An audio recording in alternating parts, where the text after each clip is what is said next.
Bonjour à toutes et à tous. C'est encore une grande joie pour moi de vous retrouver ce matin et bienvenue à ce temps dénommé 5 minutes pour se préparer à entrer dans la vie éternelle. Je suis le pasteur Valérie Mouchingam. Ce matin, depuis cette semaine, nous parlons du retour du Seigneur Jésus. C'est vraiment un merveilleux thème qui me passionne énormément, croyez-moi. Aujourd'hui, nous lisons dans Matthieu 24, verset 42. Matthieu 24, verset 42, nous lisons « Veillez donc, puisque vous ne savez quel jour votre Seigneur viendra. » Veillez donc, puisque vous ne savez quel jour votre Seigneur viendra. Vous entendez? Vous savez, il dit ici, votre Seigneur viendra. Cela suppose que Jésus doit être ton Seigneur et Jésus doit être mon Seigneur. Vous savez, j'ai l'habitude de dire, Jésus viendra prendre ceux-là qui l'ont accepté, pas seulement comme sauveur, mais aussi comme votre Seigneur, mais aussi comme Seigneur. C'est très important de comprendre ça. Parce que il n'a pas dit que il n'a pas dit veillez puisque vous ne savez pas quand votre sauveur viendra. Il a dit votre Seigneur. C'est très très important. Vous entendez? Donc, le Seigneur Jésus est à la porte. Nous l'avons dit depuis cette semaine. Et je veux le répéter encore. C'est une grande passion pour moi de le répéter. Oui, le Seigneur est à la porte. Et je l'ai dit, les vrais enfants de Dieu ne seront pas surpris par le retour du Seigneur Jésus. Les vrais enfants de Dieu ne seront pas surpris par l'enlèvement. Je l'ai développé dans un livre que j'ai écrit, là que j'ai appelé, dont le titre est La dernière heure, qui est sorti le 14 novembre de l'année passée, 2021. Vous entendez? Les vrais enfants de Dieu ne seront pas surpris par l'enlèvement. Pourquoi? Parce que nous savons qu'il revient tout simplement. Nous savons, nous les enfants de Dieu, nous n'attendons pas la mort. Non, nous n'attendons pas la mort. Nous attendons le retour du Seigneur Jésus. Et ça, c'est très important de le comprendre encore et encore. Voilà pourquoi mon ultime question, comment est-ce que tu l'attends? Comment est-ce que je l'attends? Comment nous l'attendons, le Seigneur Jésus?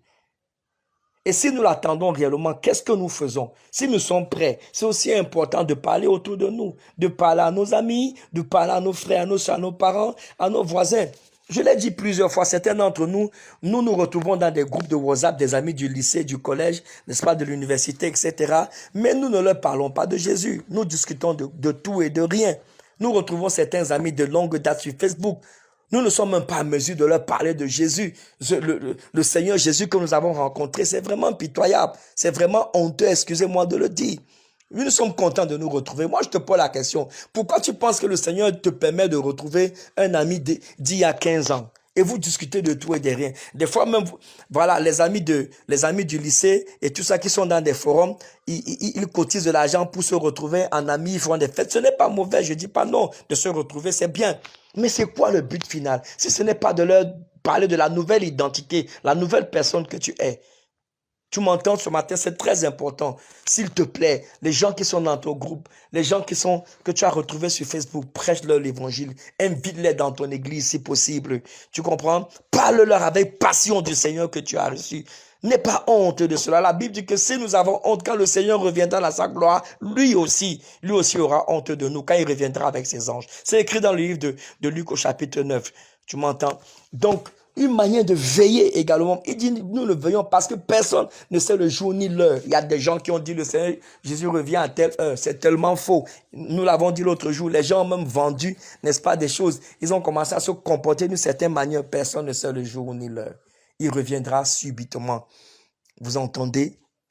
Voilà pourquoi nous l'avons dit l'autre jour. Nous ne devons pas négliger notre salut. Ce salut précieux que nous avons reçu. Si tu commets un péché, repens-toi automatiquement. Tu comprends? N'attends pas le soir. J'ai entendu l'histoire d'une sœur. Une sœur a donné un témoignage où, dans son église, quelqu'un lui avait fait du mal. Elle s'est au fond. Elle était tellement fâchée que elle est arrivée à la maison et elle était tellement fâchée qu'elle n'a pas prié.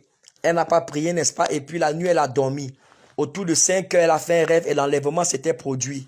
Elle n'est pas partie. Et dans l'enlèvement, et pendant cet enlèvement, comme elle n'est pas partie, le Seigneur lui dit, quand tu es parti dormir, ton cœur était rempli d'offenses. Ton cœur, et moi, j'ai dit que si quelqu'un ne pardonne pas, je ne vais pas lui pardonner. Mais elle fait ce rêve autour de 5 heures. Et elle est partie dormir vers 22 heures, son cœur rempli d'offenses.